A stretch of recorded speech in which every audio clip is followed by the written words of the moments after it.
Tonight is the white wine, a white wine special.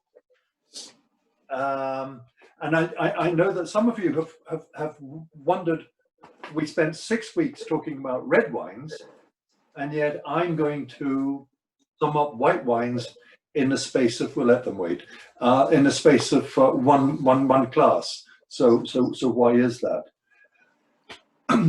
We'll go into a bit more detail about the difference between red and white wines, but the basic thing is that white wines are less complex.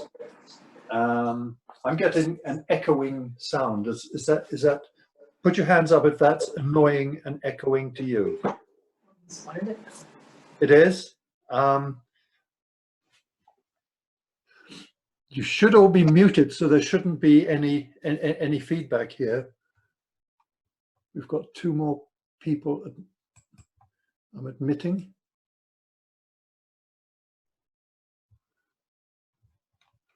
Hopefully we're all here now. So in the first place, red wines age better. White wines don't age so well.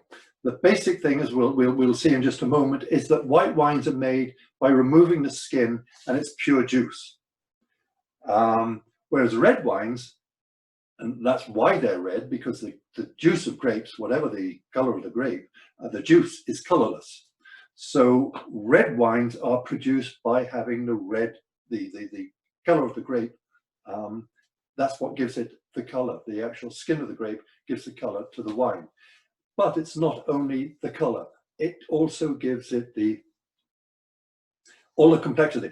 The obvious one being tannins, which is why Cabernet Sauvignon, for example, gives you that sort of pursedness in the mouth. But it also contains, as we'll discuss in just a moment, all sorts of health-giving benefits, and also things which make it more complex so that it changes over time. So that's why red wines, until maybe the past 100 years, have been a minor part. White wines have traditionally been the most important wines, and we'll certainly see that later this evening. But for us, white wines tend to be cool and refreshing. That's the main thing about them. They've got less complexity. And by aging, we're talking about things becoming more interesting and developing. And white wines tend not to do that. What you get right in the beginning is like they're eternal teenagers. A nice thing about white wines, however, is that the acid in the white wines cleans the palate of when you're having it with food. So the whole secret of white wines, more so than reds, is a balance between acid and sweetness. So we'll look at that as we get into the specific wines. Throughout history, white wine has been the wine of kings. It tends to be sweeter, therefore it lasts longer. It's much more expensive, and so the royal courts of Europe and the empires in the East liked white wines, and we'll see that throughout history. Red wine, because people didn't know they didn't have corks, they didn't understand the whole process of oxidization. Red wine tended to turn into vinegar pretty quickly. So, for example, in the Bible, we grow up hearing that Christ on the cross, the cruel Roman soldiers put a sponge filled with vinegar for him to drink. That wasn't cruel. That's what red wine, basically, that's what ordinary people drank, a red wine, and it very quickly turned to vinegar. And so it was only the emperors, the very wealthy, who could afford the luxury of sweet white wines. Before we go any further, let's pour up, because we've got a heavy evening here. We've got 4 wines to get through, so let's get going. I'm going to try and pour a new one every 15 minutes. But as we start the evening, I'll be talking about I can't find a way of talking about the wine with the PowerPoints while we're drinking it. So forgive me, we're going to, we'll see how it develops. So we're starting off with a Muscadet, which we will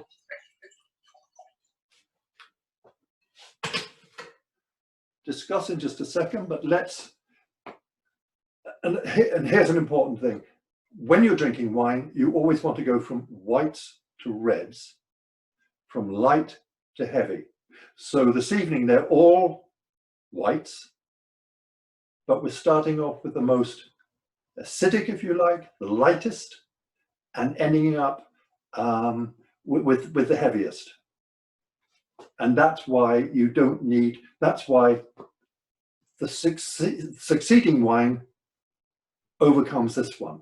If I served it in any other order, then the heavier wines would overcome, you know, the lighter wines would be swamped by the succeeding heavy wines. So, and I'll show you a map in a moment and exactly where we're going. So let's see what this is.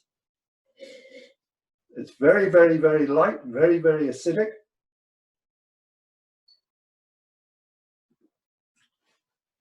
Acid is an important part of understanding white wines. And before we get into the PowerPoints, I just want to go over a couple of things. All the wines we're having tonight are French. We're going to talk about white wines from all over the world, but the ones we're tasting and analyzing in more depth, if you like, are French. But at the same time, I do want, and we've already talked about the difference between Old World and New World, but it's particularly significant for white wines. Obviously, the most famous are Chardonnays. Those, you know, we and I've lived here now nearly 40 years, so I can say we are used to Californian Chardonnays, which are oaky, which are mouth-filling, honey-like. And then when the first time you have a French Chardonnay from Burgundy, a lot of Americans are rather shocked and disappointed because it's so much more acidic, so much more austere. It doesn't have that nice rounded mouthfeel. So the Chardonnays are the most, I think we're all familiar, the difference between the Californian Chardonnays we're used to, or Australian, and the French. And on the whole, a lot of Americans really don't like the French Chardonnays, the Burgundies. Another big difference is, and I'm going to be emphasizing this again and again this evening, is Gewürztraminer. Now, Gewürztraminer, and nobody passes this class until they learn how to pronounce Gewürztraminer. You all have to say it loudly at the end. Gewürztraminer is grown all over the world. You can get it from California, you get it from Oregon, you get it from throughout most of Eastern Europe, especially Germany, obviously. You might imagine that.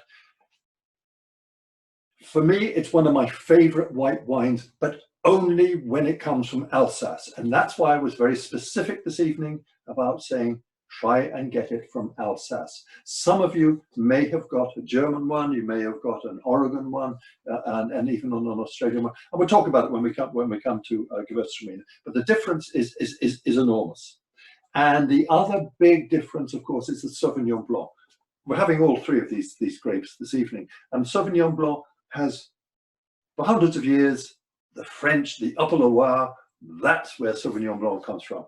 And then about 30 years ago, the New Zealanders came out with Sauvignon Blanc, and there's a lot of people say theirs is even better. So we'll be discussing, but the real, it's not just a cultural difference, it's because most of these, the Californian Chardonnays, for example, the Californian Gewürztraminers, temperature is much higher, and that makes the alcohol bigger, it makes the fruitiness bigger, and that's what makes the big difference.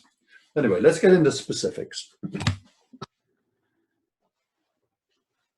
Have we got anyone in the waiting room? I think hopefully everyone's here. And welcome everybody. You can all wave to each other if you've got any friends there. Share.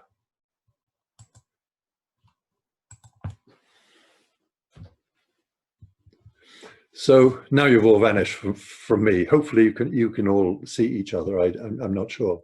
What we're going to go over this evening, first of all, the white wines of France, the four of them that we're drinking this evening. And then we'll look at major white varietals from all over the world. We'll talk about wine pairings with white wines. We'll have a look at the white wines of Spain. I personally don't find the white wines of Italy that interesting, so that's why I didn't really include them. Then we'll look at rosé wines, then sparkling wines, and finally sherry as a follow-up to the white wines of Spain. And then we'll end the evening with the legendary white wines. What I'm going to try and do is pour, I've got a clock here, but feel welcome to shout at me if I go beyond 15 minutes. We should be having tasting a new wine every 15 minutes. And I'm most remiss, I forgot to do my remote. Too much research in the background.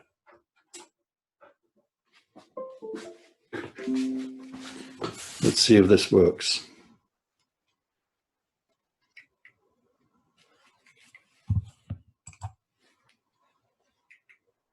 Yes, we're in business. Okay. Basic difference between red and white wines.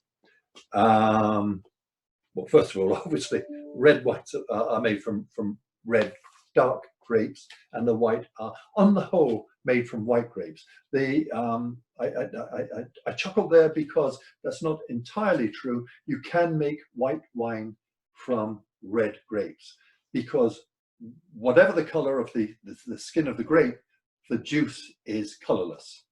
So, for example, you can make champagne out of Pinot Noir, which are red grapes.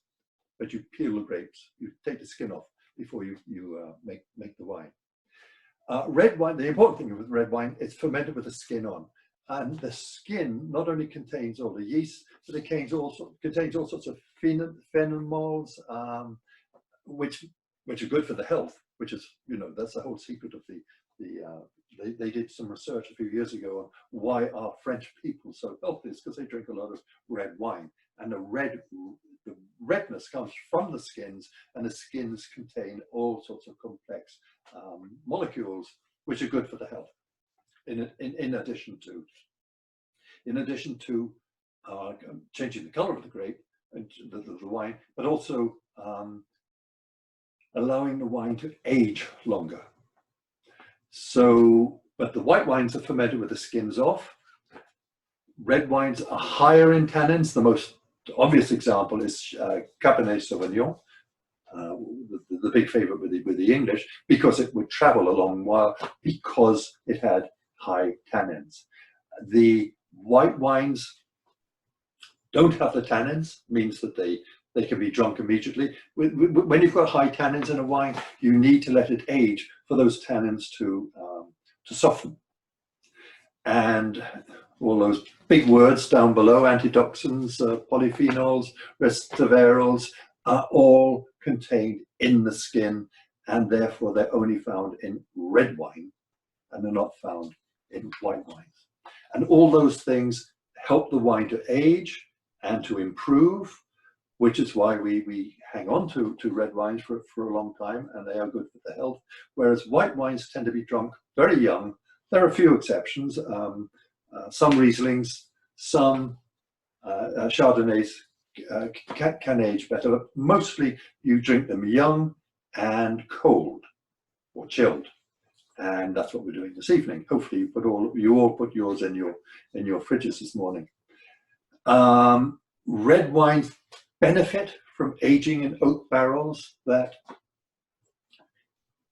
changes the tannin rate. It puts tannins from the oak into the wine and takes tannins and absorbs some of the tannins from the wine itself. Whereas for most white wines, there's very little benefit in aging them. The exception is Chardonnay, and we'll talk about Chardonnay in more detail in just a moment. So basically, when we think of what's, you've all had your favorite red wine that you remember, and you think about, this is why I like red wine, and it's a softness in the mouth. It's a rich warmth, a velvety feeling. That's what a great red wine gives you. Whereas white wines, it's the acidity is very important. And then, as we're going to see this evening, there's floralness. You get it on the nose. It's fruity. And the perfect white wines, to me, and I think to most people, are when you've got that balance between acid and sweetness and fruit. So what we're drinking at the moment is Muscadet. This is the Loire River in France, just where it enters the Atlantic. And this wine is one of the driest white wines in France. And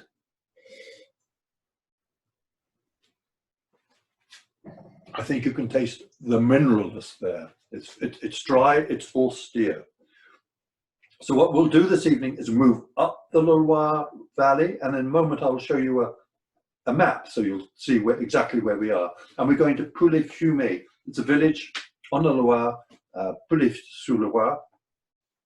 And the Fumé name was taken by the Americans when they were, the Californians, when they were starting the wine industry. So people like Mondavi used the name Fumé to denote delicate white wines. I think he stopped doing that now. And after so that's going to be our second wine. We should be moving on to it in just a moment. Let's finish the four of them here.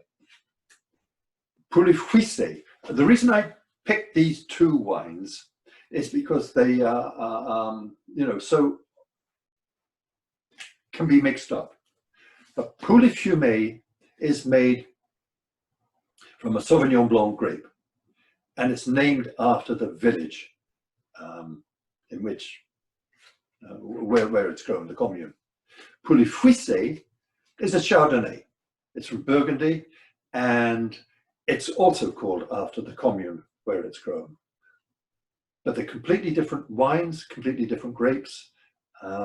It's just, I just thought it would, my constant emphasis on the difference between terroir and varietal. This is a very good example. And we're going to end the evening in Alsace with a Gewürztraminer. A Gewürztraminer from Alsace. And again, I'm going to emphasize that you'll see Gewürztraminers, and some of you may this evening have bought a Gewürztraminer. I know one young lady who bought it from, got a German one. I reprimanded her and sent her off to get, because the German ones are very, very sweet. Whereas Alsace, one of my favorite white wines. So here's the map. This is where we're going. You can see number one, Muscadet, at the mouth of the Loire River. I've marked, you see with the blue dot, Vouvray. It's a Chenin Blanc because the middle part of the Loire Valley is, the wines are the Chenin Blanc. Well, we'll be talking about those a bit later this evening, but we're not tasting them. And the Vouvray is one of the most famous. So we then carry on up the, I don't know if you can see that this is the River Loire, all the beautiful chateaus. And now we're going to here, and this is the Upper Loire, and that's where we're having the, we should pour it now, shouldn't we? So finish your Muscadet, Melon de Bourgogne.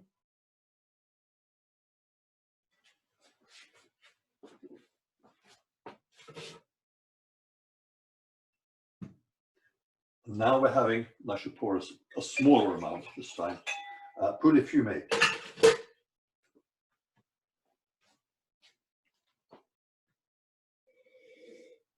So this is a Sauvignon Blanc. And immediately you can, if you're still retaining the taste and the smell of the previous wine, the Muscadet, before even tasting it, This has more of a nose, and I'm getting almost, the fancy word is herbaceous, but it's grassy.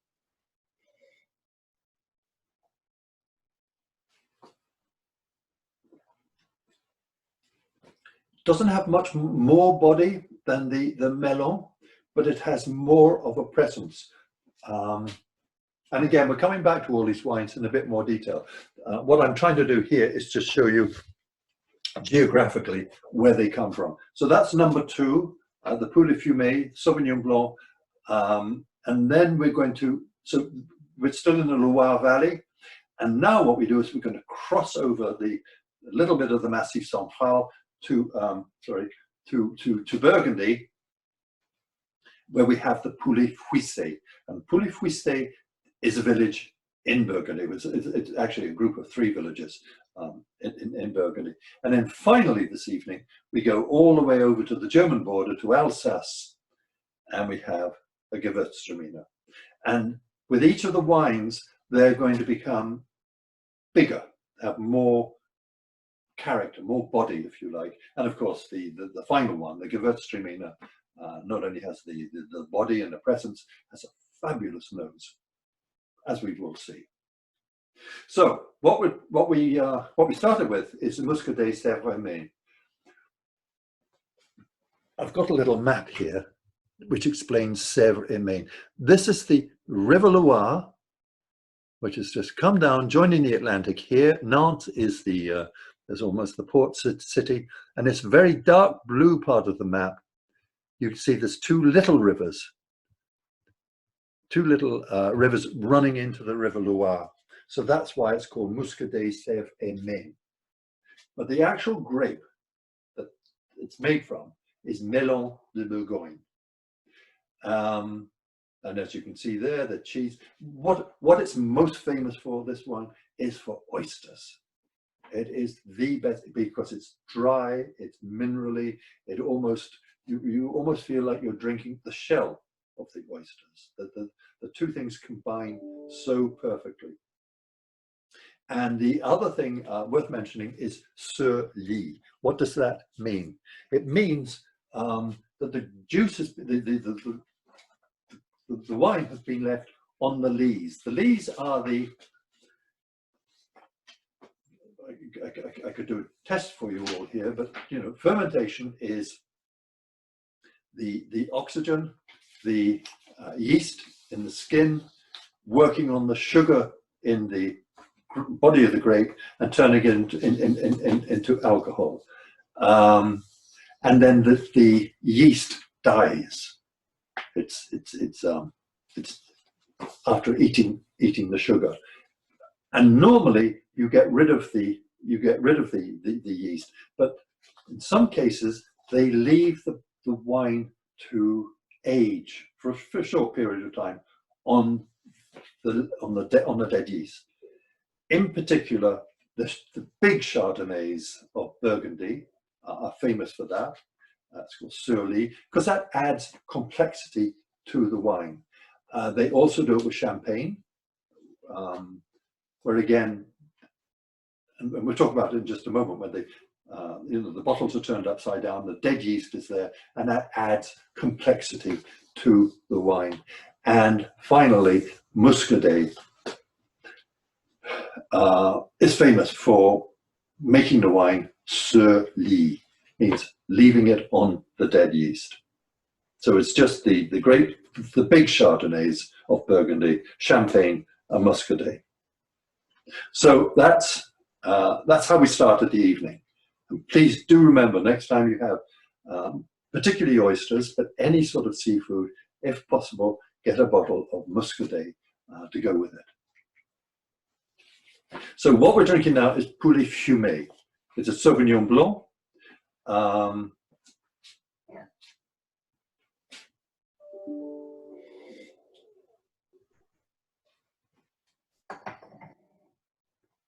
Somebody sending me emails that they're stuck in the... Nope. Stuck in the waiting room.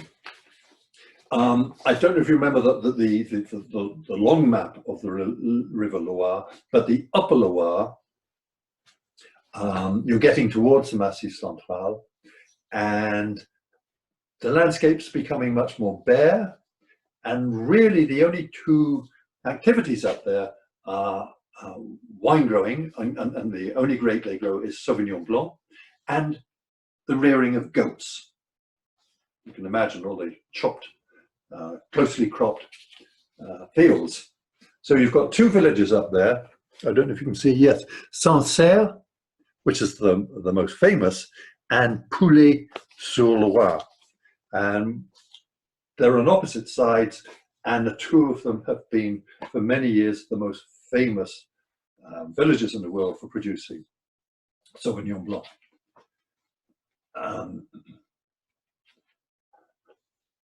Until New Zealanders turned up. And the reason, the other thing that's there is goat rearing. So the goat cheese, and it's not just because the goats are there that put them together, goat cheese really is fabulous with the Sauvignon Blanc. But again, it's one of those white wines where the acidicness of it is what gives it its pleasure. So hundreds, millions of years, the Upper Loire with Sancerre. Some people say, no, Sancerre is better than the Poulet-sur-Loire, and others say, oh, Poulet-Fumé is meilleur. And suddenly, in the late 80s, some New Zealanders turned up, way, way, way, way on the other side of the world, and started winning competitions.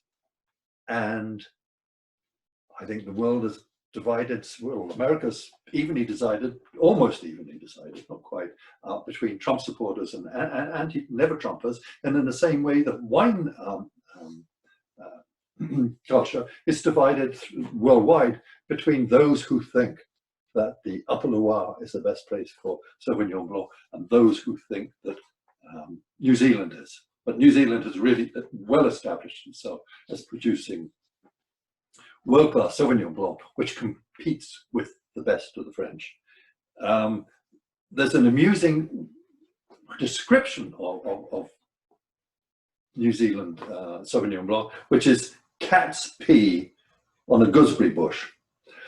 And that might sound like a sort of a disgruntled Frenchman, criticizing the New World, but actually, I have done some research, more research probably than you really want to know, on cat's pee. Cat's pee is a bit like wet dog in the back seat of a car. It's a very special odor and a quality. Cat's pee, it's got a thing called a thiol, and it's an organic compound which really is, it can be found in Sauvignon Blanc. It's so the comparison is not entirely frivolous, but it's still amusing. So next, and in fact, we can time this, can't we?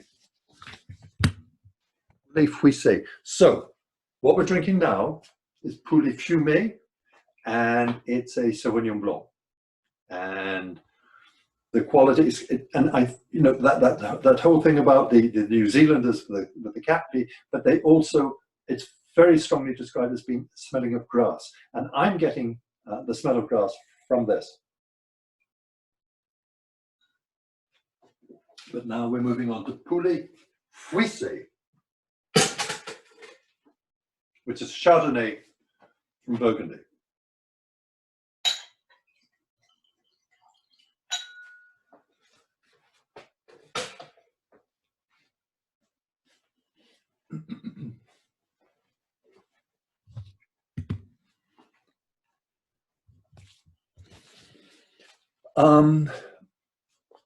Poulet-Fumé is part of Burgundy, and we're going. And just a moment, I'm going to show you a map of Burgundy and all the wines that come from the white wines that come from Burgundy.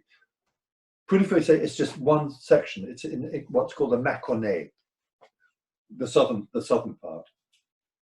And in the 19th century, as you all remember from our previous lessons, in 1865, well, 1855, the wines of Bordeaux were classified, and that classification has remained forever, with just one exception.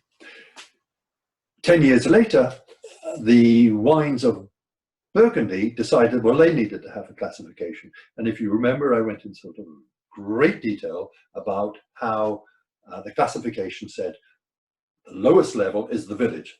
Coral Gables can be, that's, you can put that on. If it's grown and made in Coral Gables, then you can say appellation contrôlée Coral Gables. But then certain people, for example, Aragon Avenue, where the museum is, they can actually be a premier cru. And so you've got premier cru. And then you've got other people like Chez Patrick, who are Grand Crus.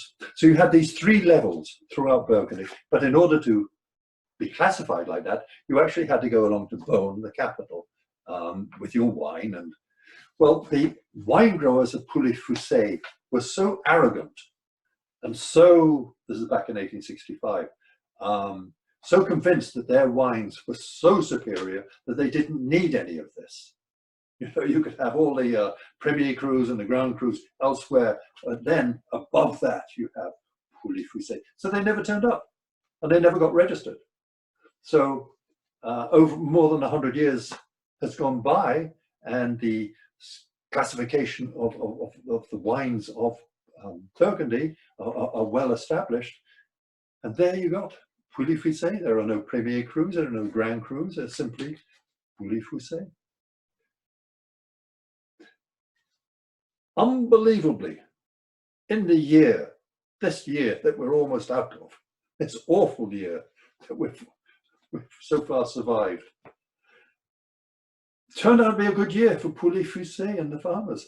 They have finally, because, about 20 or 30 years ago, they woke up and they realized, oh, we screwed it up back in 1865. We'd better try and get some Premier Cru classifications. Well, they've been working at it. God knows. You really probably don't want to know, what's been going on politically, but eventually they have finally succeeded. And this year, this was agreed earlier in the year, just before the pandemic started, that Pouilly-Fuissé would now have, it's now got 22 Premier Cru vineyards. In other words, the harvest, which is probably, just finishing now. So next year, they will be able to put on their labels Premier Cru. But the Pouilly-Fuissé, mine is from Louis Jadot, and wherever you got yours, none of you have got a Premier Cru Pouilly-Fuissé because they don't exist yet. But next year they will. So if you've been searching around for one good piece of news from 2020, that is it. Very, very, very ironic. This particular, the one that I've got, which is Louis Jadot, has spent 6 months in oak before it was balanced. Well, we'll talk about that in just a moment.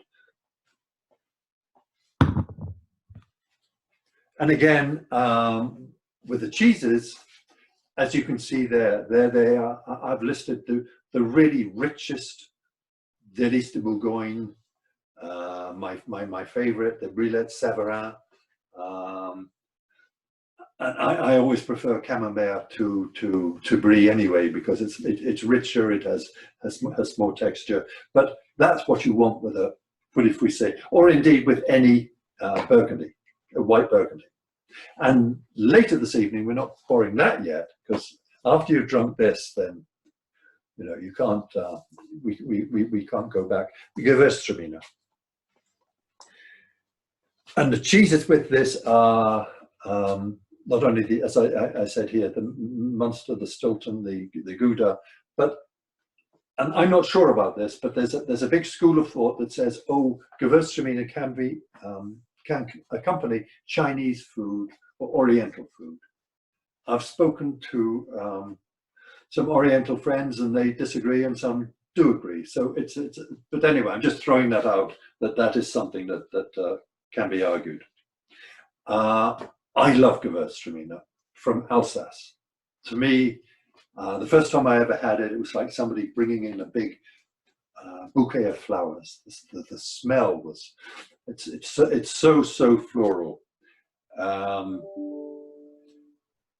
And why I keep emphasizing Alsace is that you can get Gewürztraminer from all over the world, but it's always too sweet. For a start, the Germans who really love, Germans just prefer sweet white wines. They tend to drink beer with food, and they drink wine by itself. So there's a difference there. The French drink wine with food, so therefore they want it less sweet. I mean, sweet wines are overpowering. They will overpower the taste of the wine, taste of the food. But if you're drinking sweet wine by itself, then that's a different kettle of fish.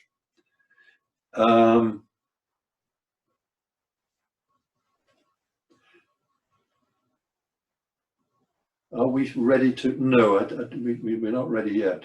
This is the last one. Let's talk about where Gewürztraminer came from. It actually started off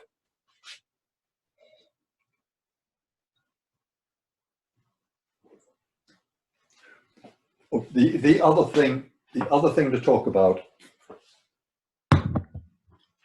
before we move into Gewürztraminer is the disappointment that a lot of Americans have with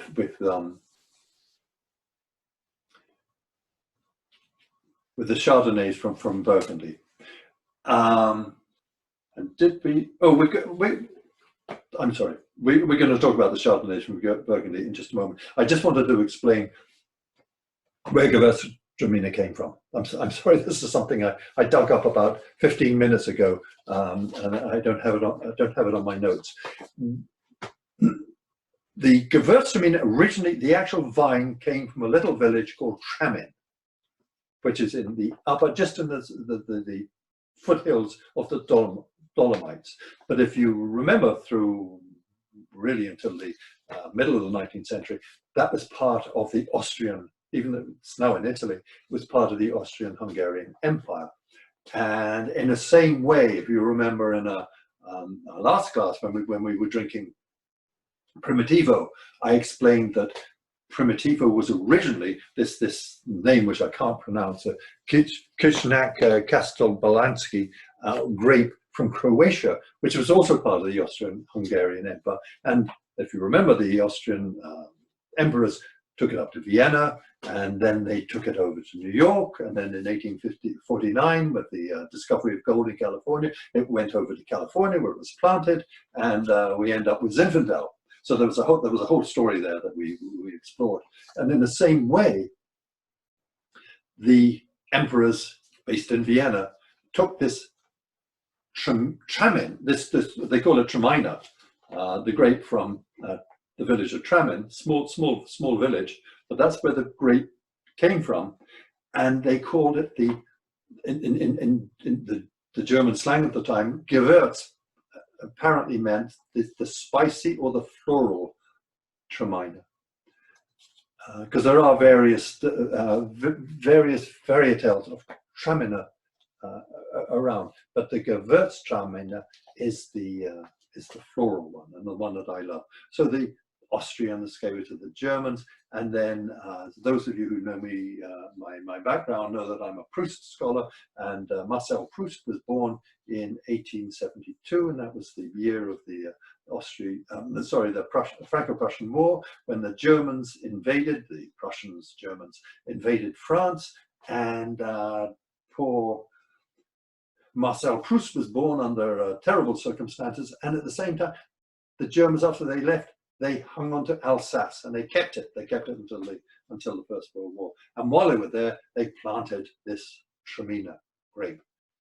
And the Gewürztraminer of Alsace is wonderful. It's a wonderful balance between the fruitiness, the smell, the floral smell, and the acidity. But if you cross just a couple of miles away across the German border, and you drink a Gewürztraminer from Germany, it's cloying, it's thick, it's sweet. it does not have that acidity. And the French have developed that acidity because they like it with food. So in a moment we're going to taste it, but do bear in mind the difference and why I feel so strongly. I strongly recommend Gewürztraminer to all of you. I'd love you all to love it, but please avoid Gewürztraminers from the New World, from Germany, because they are grown everywhere. They tend to be cloying and too sweet. So white wines of Burgundy, they're all Chardonnays, but there's three styles here. So in the very north, you've got Chablis, but it was part of the original empire dukedom of Burgundy. Much more austere. They don't oak it.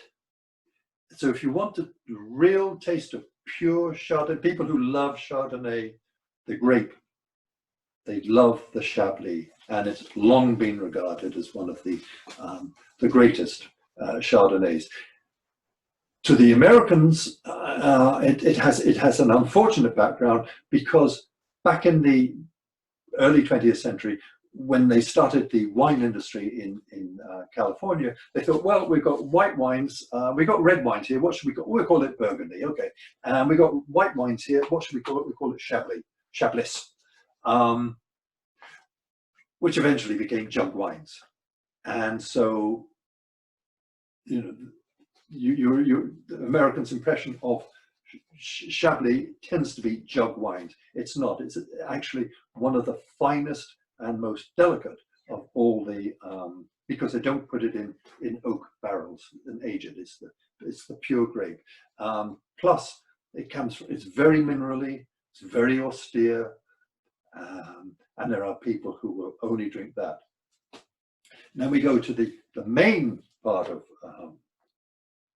Burgundy, and that's where we get the big wines, the ones that go for $1,000 a bottle. Chassenay Montrachet, Pouligny Montrachet. They are oaked.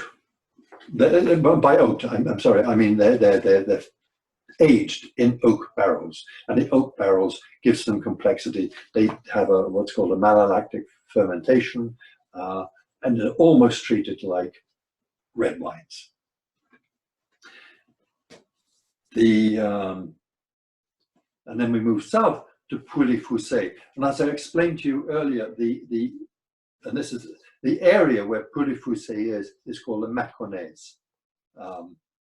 The main ones I was talking about, the Chassenay Montrachet, is the Côte de Beaune, part of the Côte d'Or. That's where the big names are, the big numbers, the big prices. But Mâconnais produces wonderful white wines, and of them all, the most famous are the Pouilly-Fuissé. As I said, it's really a grouping of three communes together who failed to register themselves in 1865 and have only done so now in 2020. Now, my daughter Bridie, hello Bridie, I can't see you, but hopefully you can see me. She called me today. She couldn't get a Pouilly-Fuissé, but she got a Louis Jadot Macon Village, which is fine. So it's exactly the same grape. It's coming from exactly the same, that yellow area you can see there marked as Macon.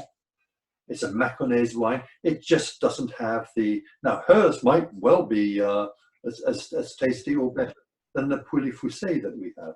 But you know, the Pouilly-Fuissé gets a higher price because it's from Pouilly-Fuissé.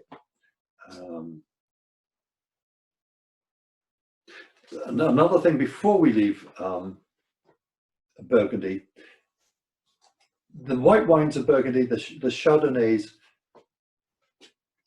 certainly to the French, are the absolute crème de la crème. And it's based on warm days in the summer and cool nights.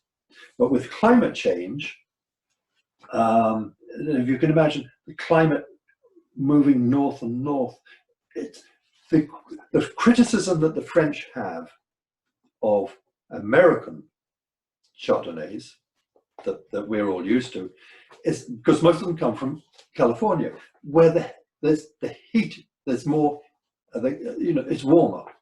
So therefore, the wines are fruitier, they have more body, they're less subtle, they have higher alcohol, and that's what the French get all snobby and snooty about that. But it's just a fact of that's the weather in California, the climate in California, as opposed to the climate in Burgundy. What they're worried about is with climate change is that as the temperatures move north, if you like, that eventually Burgundy will have the same climate as California, and they'll start producing the same wines as the Californians, which are all snooty about. As opposed to Oregon, for example, which is further north from California, and where they are producing, I think we discussed this earlier, very good Pinot Noirs and very good Chardonnays.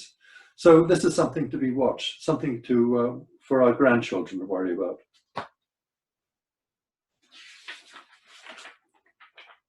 So I'm deliberately not doing the Gewürztraminer yet. If you forgive me, we'll save that up till the end. So here we've got a list of the major white varietals. Albarino is from, well, actually, no, I don't think it's from really anywhere else. It's northeastern Spain. It was brought over by the, it was part of the, well, we'll come to the Spanish wine, so we'll go into more detail later. Assirico from Santorini in Greece. It's a very dry, austere wine. It's very much like the Sauvignon Blanc, if you like, or like the Muscadet, and wonderful wine. Not very well known, but becoming much more well known. Chardonnay we've discussed. Chasselas, the reason I put it there, that comes from Switzerland. It's not that well known, but we lived in Lugano for a while in the 70s, and I had a lot of business in either Geneva or Zurich. So I'd always take the train from Lugano and crossing the Alps. And after a hard day's work, I would buy a bottle of Chasselas, which is this almost floral white wine grown in Switzerland, and just thinking of it reminds me of being in a beautiful, wonderful Swiss train and watching all the Alps go past. And sorry, that's a very personal thing. It still brings back, and hopefully, and I haven't had any since. And I know that if I had some now, I'd be disappointed because the train window wouldn't be there. Chenin Blanc, if you remember, the first map I showed you as we went up the Loire, right in the middle of the Loire Valley, the main grape there is Chenin Blanc. And the interesting thing with Chenin Blanc, the wine grower from year to year can decide this year it's going to be a sweet white wine, this year it's going to be a dry white wine, or he can even make it a sparkling wine. Chenin Blanc, as far as I know, is the only grape that permits that. Gewürztraminer we've discussed. Grüne Veltliner, this is another very, let's say if Riesling is the wine of the Rhine Valley, then Grüne Veltliner is, which is very similar, is the wine of the Danube. It's the whole of Eastern Europe. Melon de Bourgogne, that's how we started our evening. Pinot Grigio, what I would like to say here is I normally find Pinot Grigio very boring. When you go to a wine and cheese tasting or a party or whatever, you see, I go for the Chardonnays or anything else, not the Pinot Grigio. However, the exception is Pinot Grigios from the Venetian, the area around Venice. That's where it originated, and those wines, and they're not more expensive than any other wines. You can get them at a very reasonable cost, but just look for Venetia on the label. Riesling, Germany, that is the great wine of Germany. Unfortunately, it's hard to find good ones here in America. They tend to be too sweet, not very nice. I'm told, and I really want to pursue this, that up in the Finger Lakes area of New York, they are growing a lot of good Riesling, and because Riesling, when it's well done, is fabulous. It's got, I've talked before about with white wines, the balance between the acid, which you want, because it's so cleansing and refreshing, and the fruitiness. And apparently, and you know, some of the wines from Germany, we discussed this before, I think last week, the Trockenbeer Auslesers from the southern Moselle, fabulous wines, very hard to find and very, very expensive. But there's that magical balance between the fruitiness and the acidity. That's what you want. Sauvignon Blanc we discussed. Semillon, Torrontés there from northeast Argentina. A wonderful, wonderful wine. It's grown up the northern part of Argentina and very close to the equator. So during the day, but very, very high. And let's say, put it this way, the highest vineyards in Europe are about 1,600 feet. In Argentina, some of the Malbecs are up at 5,000 feet, but where they grow Torrontés is up to 13,000 feet near the Bolivian border. So what you've got is you're close to the equator, so you're getting temperatures of 100 degrees during the day, but then when the night comes, you drop right down to 40 or 50, whatever the reason is. The wines of Torrontés, I've discovered them only a couple of years ago, are fabulous. Again, they're a bit like, I would classify them along with, not quite like a Gewürztraminer, which we're going to taste in a moment, but like an Albarino, very floral. You really get a wonderful sense of flowers in the nose, and the taste of peach and lychee that you get from a Gewürztraminer. I need to speed this up, I'm sorry. This is a something put together by Wine Folly. You probably can't read all the details, but I'm going to send you copies of this so you can look at it later. And we're going to turn it around so that you can see. But basically, they're saying there's wines which are light and sweet, and wines which are light and zesty, wines which are bold and sweet, and so on and so on. Let me turn it. Oh, and by the way, on the left there is a bottle of Aigle de Marais. That's the wine that I used to drink when I was on business in trains in Switzerland, and it still brings back a chink to my heart. So let's move it around. I disagree with some of their classifications here. Wine Folly, by the way, is a very good publication. They have a website, they have books, but I disagree very strongly. For example, they've put Gewürztraminer here as light and sweet. That is probably true for most of the world, but the Gewürztraminers that I'm asking you to restrict yourselves to are the Gewürztraminers from Alsace, and they are neither sweet nor light. They have body, as we'll see this evening. My other big disagreement here is in the listing of bold and sweet. They have put sherry, and I think this is because obviously Wine Folly is an American organization, and Americans, God bless you all, have very little understanding of sherry. You think of it as something that Aunt Edna has, and she brings out at every Easter, and and then puts it back, and it's sweet and nasty, and it rots your teeth. It's not. Sherry is the driest wine in the world. There is nothing drier than sherry. So why they put it there is, and we'll talk about sherry in a little bit. And they've also got Madeira there. Can you see? I don't know if you can see. They've got Madeira and they've got Malvasia. And Malvasia is the grape. Madeira is the name of the wine that it's made from. So again, actually, it's not only,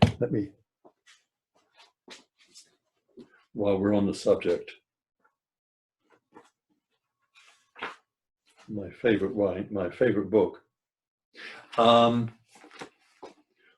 Richard III, the King of England, had his brother, the Duke of Clarence, murdered in the Tower of London, and he drowned him in a barrel of Malvasia, which the English call Malmsey. It's just one of my favorite lines. Is the Duke of Clarence has been arrested, and he's in the Tower of London, and he's asleep, and he wakes up, and we've got these two very sinister characters that Shakespeare very imaginatively calls murderer number one and murderer number two, and they've been sent along by King Richard to murder the Duke of Clarence, his brother. So Clarence wakes up and he sees these two fellows in his cell, and he says, I would like, fellow, go and get me a glass of wine. I'm thirsty. And the second murderer comes up with this wonderful, wonderful line: "You shall have wine enough, me lord." And on. And they lift him up and they tip him up headfirst down into the barrel of Malvasia till his legs stop kicking. So that's Malvasia. A little bit of English history for you there. And so what I've just done here is just turned it all around. So when you get your PowerPoints, you'll be able to analyze this in more detail. The wines we've been talking about, as you can see, the Torrontés comes very, very close to the equator. Chenin Blanc, which is the wine from the Loire Valley that we didn't taste this evening, and which has this amazing ability to be either sweet or dry or sparkling, has also one of the most popular wines in South Africa, where it's called Steam, and also in the most obscure part of Australia, where it's apparently, I haven't had it from there, but apparently it's absolutely fabulous. Sauvignon Blanc, I mean, it can be grown anywhere in the world, but the most famous places are where we had it this evening, in the Upper Loire Valley with the Pouilly Fumé, but also in New Zealand. And there are those people who say that the New Zealanders are better, and, you know, never the twain shall meet. Albarino, it's a beautiful, well, we'll talk about Albarino in a moment when we come to the wines of Spain. And then Melon, which is how we started the evening. And here we've got a map of the wines of Europe. And I see I'm over time, so I'm speeding things up. Wine pairings, and again, it's hard to classify wines sometimes. For example, I put Chardonnay as a full body wine. But if we're talking about a Chablis, which is made from Chardonnay, it's much more austere. I would put that in the medium. So you've got to bear in mind when we're talking about grape varietals, where in the world they come from. But on the whole, this is a pretty good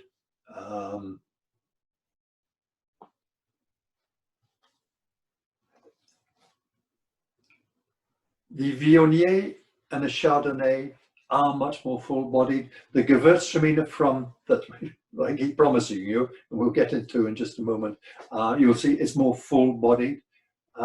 Whereas let's go to the other extreme, the Asserinco from Santorini in Greece, the Albarino, the Melon that we started the evening with, the Sauvignon Blanc, Vinho Verde. Vinho Verde, I think we've talked about, it's a Portuguese wine, very low in alcohol, very, very popular, and it's a wonderful light, refreshing wine to have during the day. So you can see that the different cheeses, in fact, any cheese will go with those light-bodied wines. But when we get onto the Chardonnays or the Viogniers, then you want those full-bodied, big, triple cream cheeses from France. Rosé wines, I'm not sure why I brought this up. When I started giving wine classes 10, 12 years ago, rosé wine was, in America, was regarded as being really cheap and nasty, very sweet. Nobody took it seriously. In the years since, nothing to do with me. It has become much more popular. My daughter lives in France and she lives on rosé wines. I mean, they simply love it, and it's the perfect wine for the Florida lifestyle because it's light, and it's got that combination of red and white. And by the way, rosé wines are made, I think we've discussed this before, they ferment the wine with the red grape's skin on for just a short period of time in order to give it a slight bit of color. So that's where the color comes from. Sparkling wines. So we'll talk about champagne in more detail in just a moment. But the important thing about champagne is champagne used to be a word 20, 30 years ago. If you made sparkling wine anywhere in the world, you could call it champagne. And then the European Union, particularly the French, particularly the wine growers in Champagne area said, no, it's illegal. Unless the wine comes from this specific area, you can't call it champagne. So although we think of champagne as being, as a word for sparkling wine, no. Champagne is literally from a specific area in France, area called Champagne. So, and it can only be made with Chardonnay and Pinot Noir, and there's another Pinot Verdot which can be used, but it's very minor. And I think we discussed already, and we will in a moment, there's a special method of making it. So they still make sparkling wines elsewhere in France, but not in the Champagne area. So they can call those crémants. So, for example, you have a crémant de Bordeaux, you have a crémant de Burgundy, you have a crémant de la Loire, and they must be made with all the same rules that apply in Champagne. It's just they can't call it Champagne, but and they say it's a méthode traditionnelle, méthode champenoise, and they're using Chardonnay and Pinot Noir. Then we have Cava, and Cava is from that specific area in Spain, just near Barcelona. And that again, they don't have to use necessarily Chardonnay and Pinot Noir. They use some other local grapes, but they still make it the méthode traditionnelle, which we'll discuss in just a moment, the whole riddle of business. Then Espumante, that is the Portuguese sparkling wine, and they make that around Porto, just south of the Vinho Verde region, and again that uses the méthode traditionnelle. In order to put Espumante on the label, then they have to use the méthode traditionnelle. Franciacorta, well, in Italy, there are three sorts of wine. The most popular wine on Miami Beach, of course, is Prosecco. I personally don't like Prosecco. The only thing good about Prosecco, it's better than Spumante. Prosecco comes from the northeast of Italy. Spumante comes from the northwest of Italy. Spumante is simply they inject gas bubbles into the wine the same way that you make soda fizz. That's all it is. The carbon dioxide is injected into it. Spumante, you've got various levels of spumante. I just personally find it too sweet. However, this Franciacorta comes from the north center of, just in the shadows of the Alps, right in the middle, and that is made in a traditional way. And those wines, they're hard to find. You don't find them here very often, but they are very delicious. And then you've got Sekt down the bottom. That's simply the German version of sparkling wine. and really you don't want to pursue that. So this is the remuage. Again, we'll go back. In Champagne, the only grapes are the Chardonnay and the Pinot Noir. The method, I think I've done this for you before. However, a very good friend just gave me a very nice bottle of L'Orange Perrier, so I can use this as for my example. And so the wine is fermented and then put in the bottle before it's finished. So you can see the bottles here, they're all racked. And then this little man comes along. This is what I want to do when I retire. This is the job I dream of. And he turns it around every day. And as the yeast dies, as the yeast turns the sugar into alcohol and carbon dioxide, it flows down here. This is frozen, popped off, restored. They put on the metal. That is your classic méthode champenoise, traditional method. And it's not, they don't, as I explained, they don't only do that in Champagne.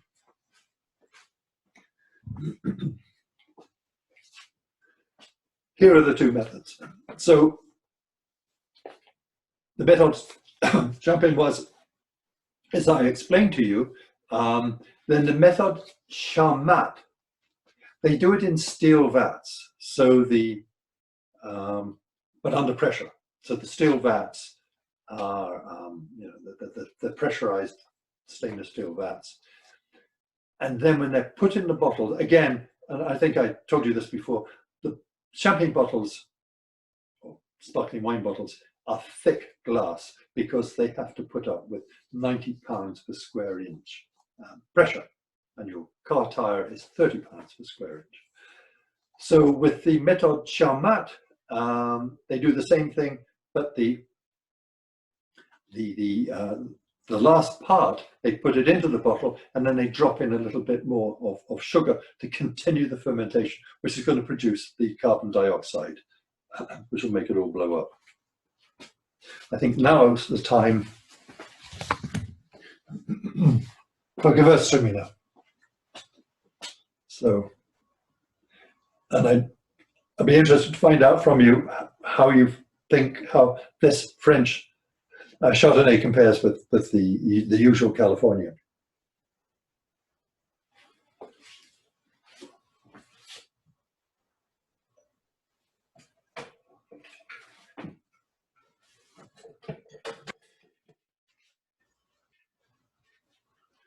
So now,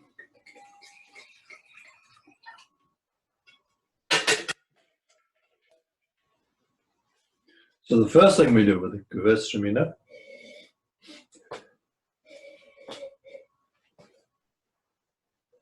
so much more nose than the previous wines. I mean, this is flowers, spring flowers.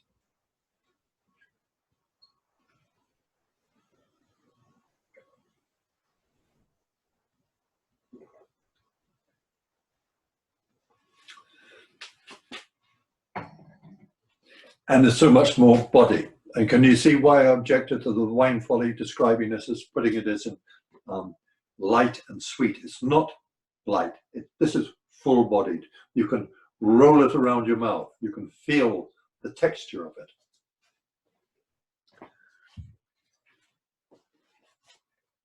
This is, as I said, it can be eaten. I've not done it myself with Oriental food. I'm told a lot of people think that I like to drink this by itself as an aperitif, slightly chilled, but it's got so much pleasure. To me, I think it would overwhelm anything else. This is Jude and I like to try it. To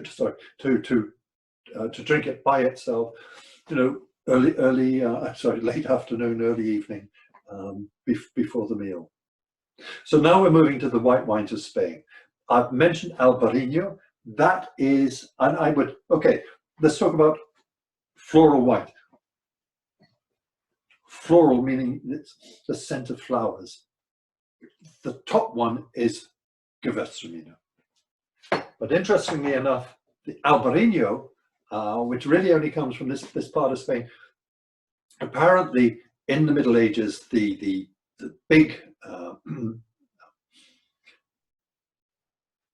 the pilgrims would go from London to Canterbury, from Canterbury to Paris, from Paris to Santiago de Compostela in Spain.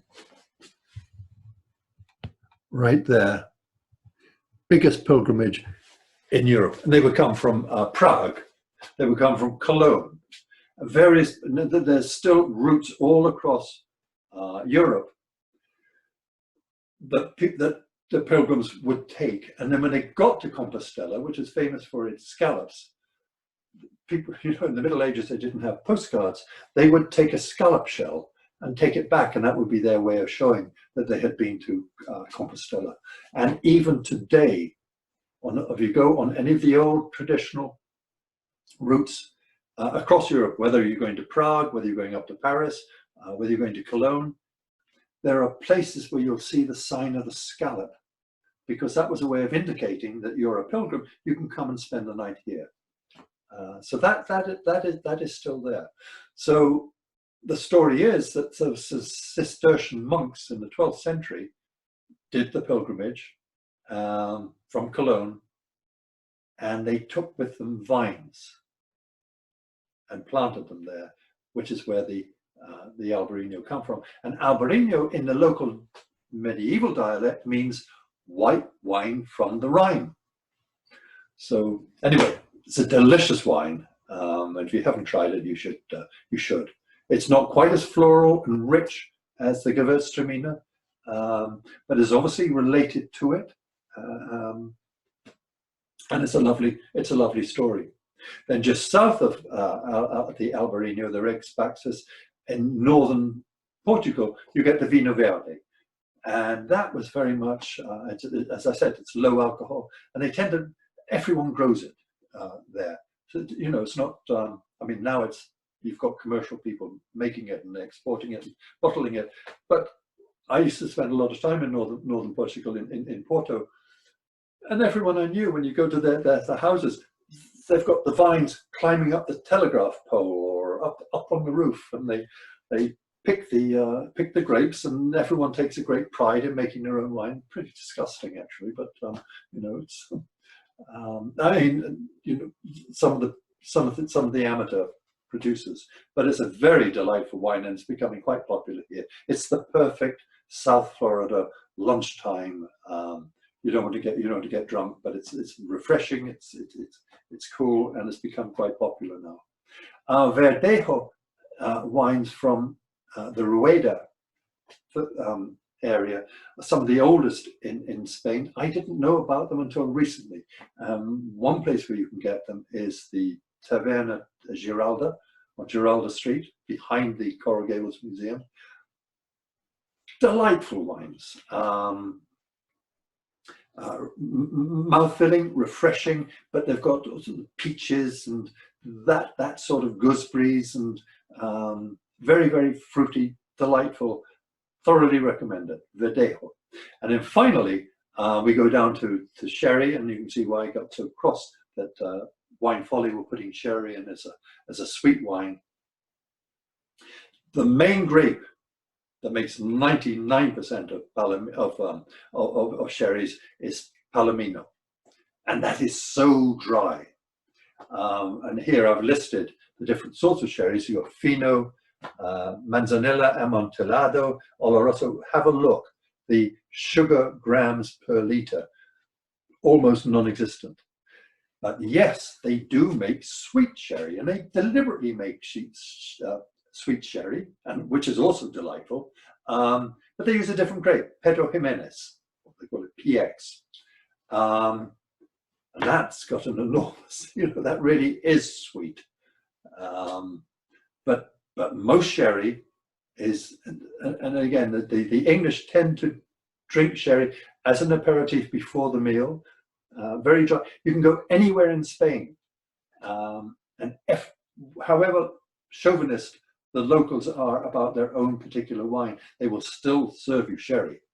They all drink sherry, and it comes from the barrels and it's dry.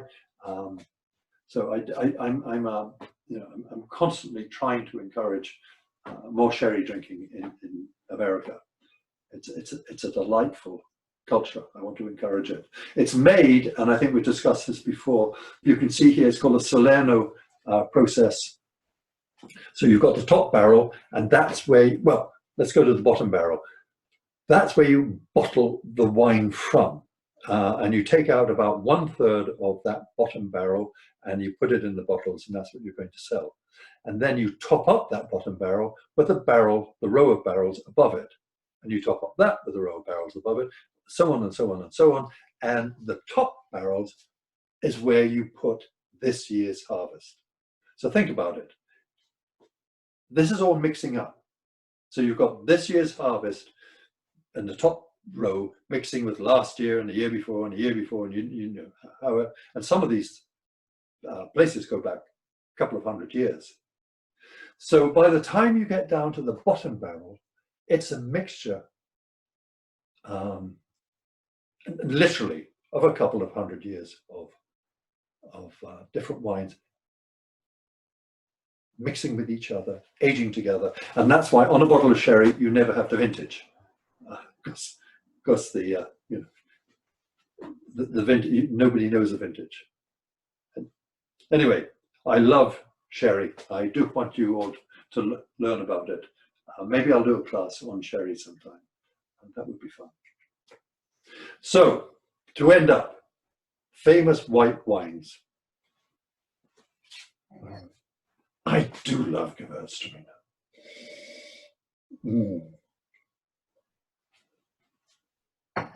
Famous white wines. The Romans were some of the biggest wine drinkers, and really, thanks to the Romans, that I mean, the Phoenicians and the Greeks established foundation, but it was the Romans who really spread wine everywhere in Europe. And their favorite wine was called Falernian, and it was a white wine. So we found a sign above a bar in Pompeii: for 1 coin you can have wine, for 2 coins you can have the best, but for 4 coins you can drink Falernian. I think that shows you just how highly they regarded it. Constantia. When the English planted vineyards, and the Dutch as well, in South Africa, the purpose was to, they'd sail all the way down they'd fill up their ships at Bordeaux, probably drunk most of what they got. By the time they got to South Africa, they needed to refill. But mainly because they were then, both the Dutch and the English, they were going to the east, to the English to Australia, the Dutch to the Dutch East Indies. So that was the purpose of planting vineyards in South Africa, was to take the wine on. But this wine called Constantia, which is a white wine, was so popular, was so highly regarded, that they actually took it back to Europe. It was a favorite wine of Frederick the Great in Prussia, and Empress Catherine the Great in Russia. And Napoleon, how many bottles did he have? Napoleon it was his favorite wine.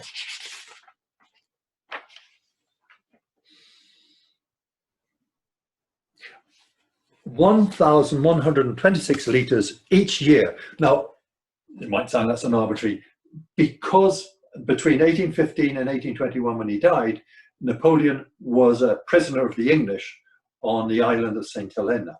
And the English keep meticulous records, and we know exactly how much wine Napoleon brought in each year. And he brought in 1,126 liters of Constantia from South Africa, because he would drink nothing else. And he wasn't the only one. Jane Austen even same period. She wrote that the wine of Constantia is the only consolation for a disappointed heart.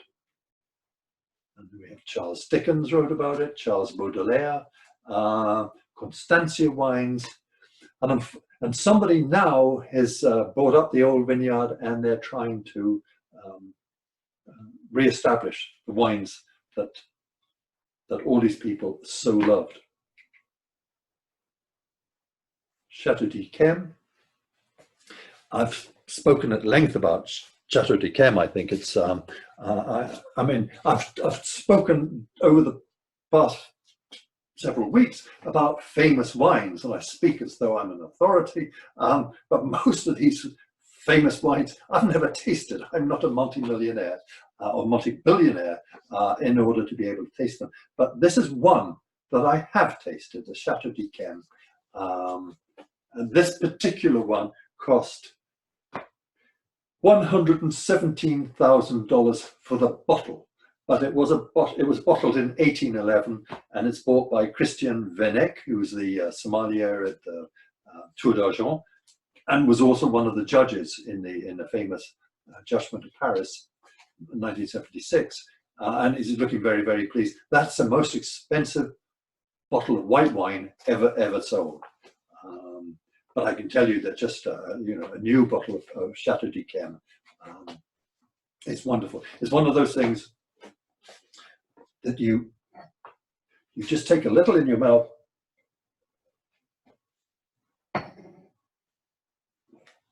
by the time you go to swallow, it's gone. It's evaporated. It's in the brain. It's in the heart. It's in the soul. It's wonderful. And then finally, another famous white wine is Tokai. This is the wine grown in Hungary, and despite hundreds of years of Muslim occupation and followed by communist domination, the wines of Tokai have survived. Louis XIV christened them the wine of kings and the king of wines. They are very powerfully sweet, very highly alcoholic, and again, a bit like Chateau d'Yquem, they just evaporate in the brain. Emperor Franz Joseph was emperor of the Austro-Hungarian Empire, and therefore controlled the output. Used to give Queen Victoria every year on her birthday a bottle for every month of her life.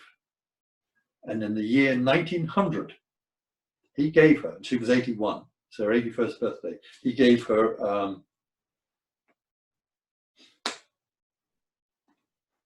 972 bottles. If you divide that by 81 and 12, you'll find out that I checked the maths. That's it, Tokai. Sweet, white, and powerful. So you can see the theme throughout all of this. They are always the white wines, the most sought after. It's the aristocracy, the kings and the emperors who get it, and it's the sweetness. And bear in mind, throughout most of history, people have not been plagued.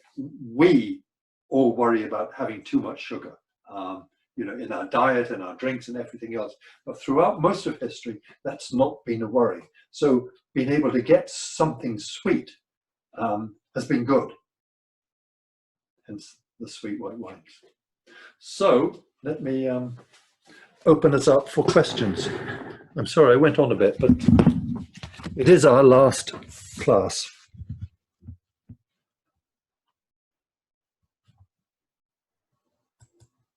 Is anybody still there? Oh, they're still there. Hello. I can see you all now. I'm not sure if you're muted. No, I don't think you're muted. Any questions? Hi, I had a question. Wave your hand so I can look in the right way. Yes, sir. One of the wines, it said that it was aged on the lees. What does that mean? I discussed that earlier, didn't I? Maybe not. I plan to. Okay. Good question, and I apologize. What happens is when wine is fermenting, red or white, then the yeast attacks the sugar and turns it into alcohol and carbon dioxide, and then dies. And basically, actually, as the alcohol rises, that kills off the yeast. And that's why most wines are about, maximum 13.5, 14%, because all the yeast dies above that. They can't sustain it. And then normally what you wanted to do is get rid of the dead yeast. They're called lees. But there are certain wines where the opposite is true. They deliberately leave them to mature on the dead yeast, the lees. And that's called, in French, sur lees, on the lees. And the ones where they do that are the big Chardonnays from Beaune, the Chassenay-Montrachet, and the famous, expensive Burgundies. Champagne, they tend to do that also. But also Muscadet, the Melon de Bourgogne that we started the evening with. So that's why they put it on there. It's because not all Muscadet, but when they do it, and apparently I don't understand why, I'm not a chemist, but it adds complexity to the wine. So so it doesn't add a they're letting you know that's what they've done. Okay, thank you. Yes, I like questions I can answer. Patrick, hi, I have a question. Yes. When we went to Milan's and we were looking for the Louis Jadot Pouilly-Fuissé, right? We found the Pouilly-Fuissé, and we also found a Louis Jadot Chardonnay. A what? A Chardonnay. Chardonnay. Okay. So what's the difference? I can't really read what you're showing me. Chardonnay. Okay. Here's the deal. And I don't want to, I know I bore my daughter going over the details of the classifications in Burgundy. But the basic thing is you have the village. So in other words, anything grown or made in Coral Gables, you can put Coral Gables on the label. Then you have your fancy ones like Aragon Avenue, and that is a Premier Cru, Coral Gables. And then you have the occasional, very remote, so fabulous Patrick's wine that I don't even need to put. So that's the Grand Vin. That's how wines from Burgundy have been ever since 1865 anyway. They are now selling to the American market. And Americans don't, you guys being the exception, of course, because you're now well educated, but most Americans don't know the difference between a Grand Cru and a Premier Cru or a Village. In France, in Europe, they don't, except in Alsace, they don't put the name of the grape on the label. It doesn't mean anything to most Europeans. What Europeans will see is, where did it come from? However, they're now selling to the American market. So they will put the name of the grape on it, like that bottle you just showed me. So when you see that on a bottle, you know it's crap. You know that they have nothing better. They have no better way of promoting it. They're selling it to the Americans, and they don't care. I'm sorry, and I don't want to be rude, but when they start putting, sometimes on the back label, you will see, and that's a discreet way of, and it's a fair enough way. Oh, there's my dog Dylan. That's awesome, because they had a Pouilly-Fuissé as well. And well, he's had 4 bottles of wine already, so. But does that answer your question? And I do apologize. I didn't want to sound rude, but that's the basic. That's great. That's great. I appreciate your answer. But they had a Pouilly Foussé, and then they had the Chardonnay, and we stood there and we said, I don't know, what are we supposed to buy? So we It was my assumed, mistake. I said, let's go with the Chardonnay. right. So we said, okay, Chardonnay, that must be, Oh, I love it. So in other words, in order for them to put that on the label, they didn't have any restrictions whatsoever. To put Pouilly Foussé on, there are all sorts of limitations about where it came from, what the alcohol content is, how many, et cetera, et cetera, et cetera.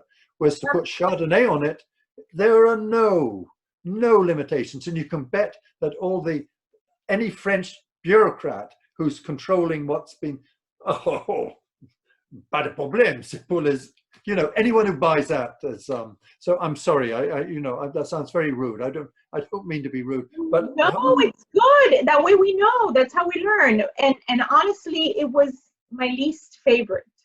So good. That makes sense. Now, my daughter, and I think I mentioned this, but I can't see, maybe she's got bored, she's gone home. But she called me up today. She couldn't get Pouilly Foussé, but she got a Macon Village.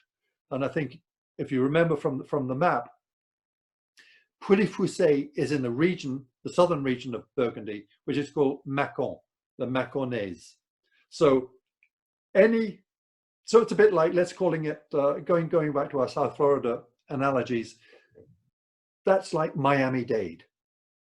So in other words, what my daughter got today was from the same region as Pouilly Foussé. It was the same grape. It was controlled by the government and the legality, but it was from Miami-Dade, not necessarily from Coral Gables or from. So she has done. Hers probably tasted better than yours, but not necessarily as good as a Pouilly Foussé. Does that make sense? Any other questions? And where is my daughter, by the way? She can tell us what the. I have a question here. Yes. Hi, I'm John. Thank you for all of these classes. It's been great. I'm reading here in the labels. They all. Which bottle? Well, any bottle. I read them and it says contains sulfites. And then is that a requirement that they have to state that? Are all wines contain sulfites? Is there? It seems to me, I keep on looking. Don't get me going. Sulfites are in probably most things. You do get some sulfites in wine. It's a natural thing. The Romans, for example, used.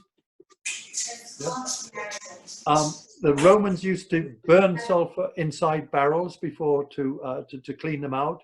There are sulfites, but I don't have the numbers in my head, but I certainly quote them in my book.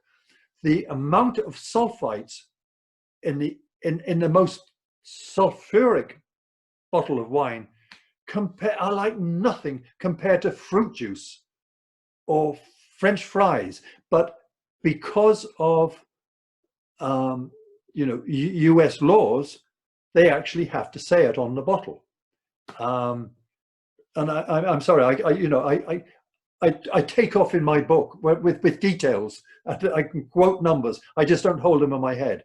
But by all means, read my book and say. But in other words, the bottom line is: don't worry about sulfites in wine. It's nonsense. If you can eat a French fry, if you can drink a glass of orange juice, don't worry. Some people, like 2% of the population, are allergic to sulfites, and they have terrible reactions. And that's why the American government has said, "Oh, well, you have to put, the numbers on the wine labels." But if you can eat a French fry, if you can drink a glass of orange juice, it's fine. Yes, somebody's calling. Hey, Patrick. It's Ashley. Hey, Patrick, how are you? Good. Good. Quick question. Have you had a Takai? Fukai. Takai. You mean the Hungarian? Yes. Yeah, delicious. And what? Okay. So we should all try it. Wonderful. I mean, we all had, you know, when I was a teenager and we'd go to parties in, I'm going back several years here, and you end up having cheap white, usually white wine, but just sweet, and it's nasty, and you end up usually throwing up in the kitchen sink, or you know, I mean, that's the image, and it's probably the same in America, of sweet wines.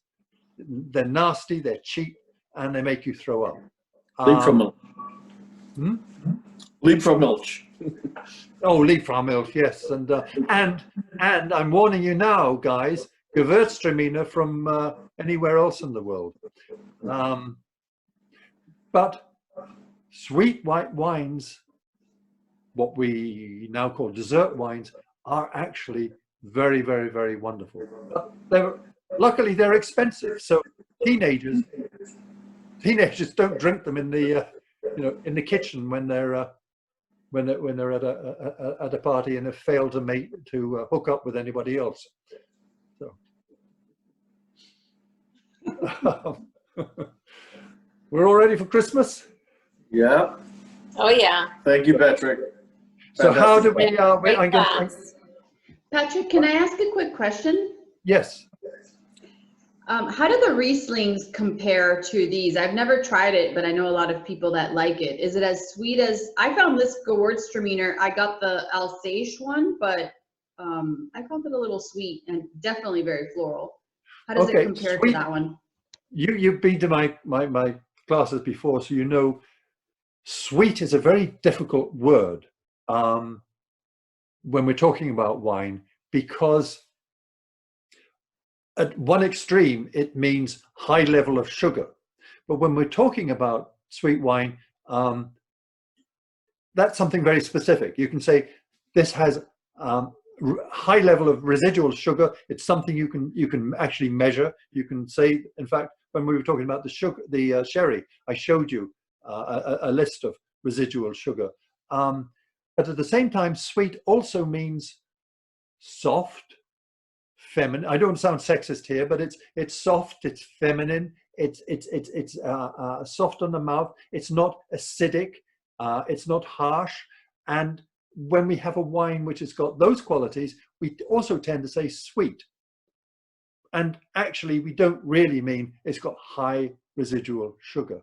So with a Gewürztraminer, it is often called sweet. This one that we've just had, following all the dry, very dry and austere wines that we'd had, this obviously came over with big body, mouth feel. It was soft. We got the smell. So that's why you're getting the concept of it being sweet. But I think if we measured the residual sugar in it, you might find a little more than the others, but not necessarily more than the Pouilly Fuissé. So that's why sweet is a very difficult word. It's got so many other connotations. So when I'm talking about sweet, in terms of wine, I try and restrict it to residual sugar, something you can measure. Is the Riesling the same? Very vague answer, and I apologize. No, I was just curious what the Riesling tastes like. Is it drier or is it sweeter? Riesling can be both. The magic Rieslings, which are very expensive and very hard to find, have a balance between the acid and the fruit, or the sweetness, if you like, and that makes them very, very unique. What happened is and Rieslings are the wine of Germany, wines of the Rhine. It was destroyed really during the Second World War, after all the bombing and the invasions and all the the nastiness of war. The Germans then had occupation by a bunch of ignorant English soldiers and a bunch of ignorant American soldiers, and who were basically beer drinkers. And when they did drink wine, they wanted nice sweet wines like, Liebfraumilch. And so the German wine industry was partly destroyed by Uslot. They produced what people wanted, which was sweet, nasty wines. And that's been the reputation for German wines ever since. They're slowly climbing out of that, but that has destroyed the reputation for Riesling. I haven't tried any, but I'm hearing a lot about Finger Lakes up in New York, where they are producing a lot of good, and it's similar climate to Germany, and they're producing a lot of good Rieslings. And good Rieslings I've read about, I've just never had, have this magical balance between the sweetness and the acidity. I understand the concept. So you've got that softness in the mouth that we're getting from this Gewürztraminer, but you're also getting the acidity with the cleansiness, the washing your brain. Okay, thank you. Any more questions, ladies and gentlemen, before I send you my the copies of all the PowerPoints we've had this evening? And may I wish everybody a very happy holiday. And it's been great fun. Thank you all for coming back. Cheers.